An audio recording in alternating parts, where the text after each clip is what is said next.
Hi, it's Deneen. What? On again so soon? Trust me, I'm just as surprised as you, but something really remarkable happened, and I'm feeling led to share it. So, somebody gifted me this book called Gospel by J.D. Greear, and it has been truly blessing me, and I've been getting so much out of it that I wanted to go out and see if I could pick up a copy of it and in return gift it to someone else. And so I'm out and about my day running my errands, and I knew I had to pick up a couple grocery items, and I wanted to find that book. So I'm like, where can I kill two birds with one stone? And I thought I can go to Target, because Target has a book section, and they also have produce. So as I'm making my way, I hear in my spirit, go to Walmart. I was like, really, Lord? You know I don't like Walmart? I was like, go to Walmart. I'm like, all right. So I find myself at Walmart, and I walk through the door, and the first person I see, I was like, no way. Oh my. Now, I have to just point out real quick that I made a video a few months back ago called One Strange Encounter, where the Lord had led me to witness to a Satanist. And so, you guessed it, there he was. Yep, there he was. And so, I was a little floored, and I came to realize that, you know, he actually works there. I did not know that the first time I witnessed to him, but he's actually a greeter at the door, because the first time I saw him, he wasn't wearing the Walmart smock, but this time he was. And so I walked in, and he smiled at me, and he said hello, and I was like, hi, and I walked right past him. And then I hear in my spirit, you're not going to just walk right past him now, are you? And I was like, nope. And I turned my cart around, and I went over to him, and I was like, hi. I says, remember me? And he was like, no, should I? And I was like, yes. I said, I witnessed Jesus Christ to you a couple months ago back in the garden center. And he goes, still not placing you. And I'm like, but I witnessed Jesus Christ to you in the garden center a couple months ago. He's like, still not placing you. And I was like, so nothing that I said penetrated your heart? Nothing registered that I said about Jesus? And he goes, nope, no Jesus. And I was like, and I was trying to find the words of what to say next, and he was, and it was awkward because he was greeting other people as they were piling into the store, and I just kind of hung out there for another moment or so, and then he turned and he looked at me and he goes, but you, whatever you got going on here, yeah, I like what you got going on. And I was like, all right, this guy just made it really, really weird. So I proceeded on into the store, and I did not find the book, but I was able to pick up a carrot and a bag of carrots and an onion. So as I made my way over to the checkout, I asked the cashier, I said, hey, I says, what's that guy's name that works at the front door, the greeter? And she goes, which one? And I'm like, you know, the one that greets at the door that has that Baphomet chain thing covering up his face with the bullhorn ring and all the tattoos and piercings. And she goes, oh yeah, she goes, that's Derek. And he looks a little strange, huh? And I'm like, yeah. I says, but I saw him a couple months ago in the garden center, and I witnessed Jesus Christ to him. And he turned his back on me, and I told him that I wanted to pray for him, and I asked his name, and he wouldn't give it to me. So I said, thank you for letting me know his name.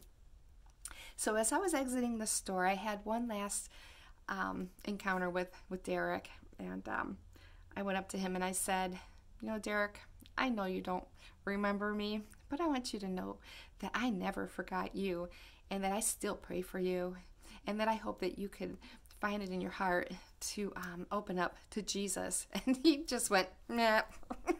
And I walked out of the store, and I was just like, Lord, I went immediately into prayer mode. I said, Lord, I know that wasn't a coincidence. I know you put me in front of him for a second time. And the Lord was kind of downloading to me the same thing he did the first time, that this gentleman is hiding behind all that. See, we don't know what pain and like what hurt and what traumas people go through in life that put them onto that pathway. But as long as he has breath in his body, that his soul is redeemable, and that the Lord wants his soul.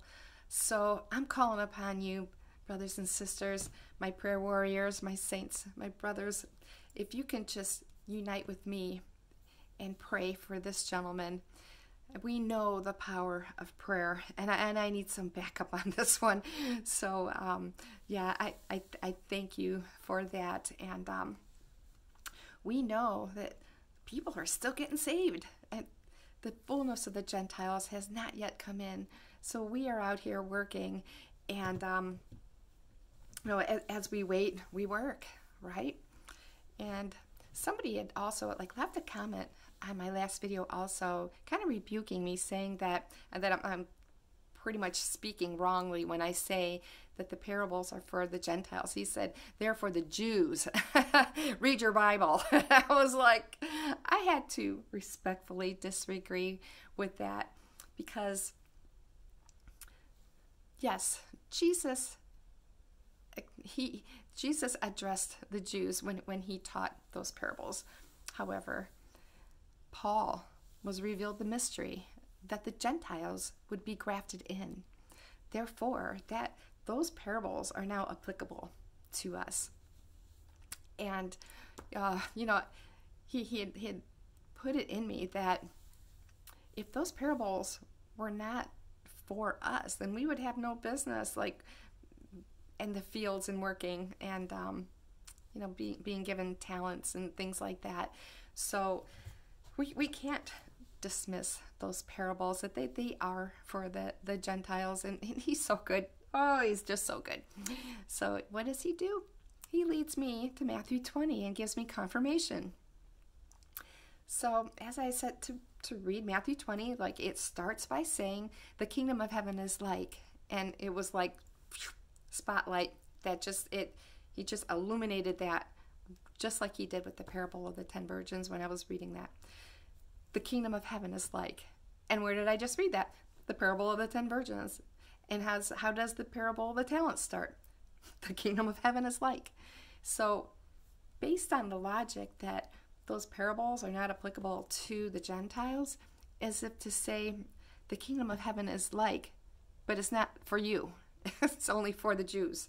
And we know that is false, that we are grafted into that kingdom. And so as I proceeded on to read that parable, it is about workers in the field. So there was a group of workers that agreed to work in the field for a denarius. And then more workers came along, and they also agreed to work in that field for a denarius. And then in the last hour, the worker got paid the same, that same wage. The ones that came in the last hour. So we have people being saved right now that are coming in this last hour that are going to get the same wages, because you've accepted Jesus Christ as your Savior and you have been born again. So that was just such a confirmation to me that yes, we are here waiting, and while we wait, we work, and that we are all given different talents according to our abilities and how much that we can do for Him.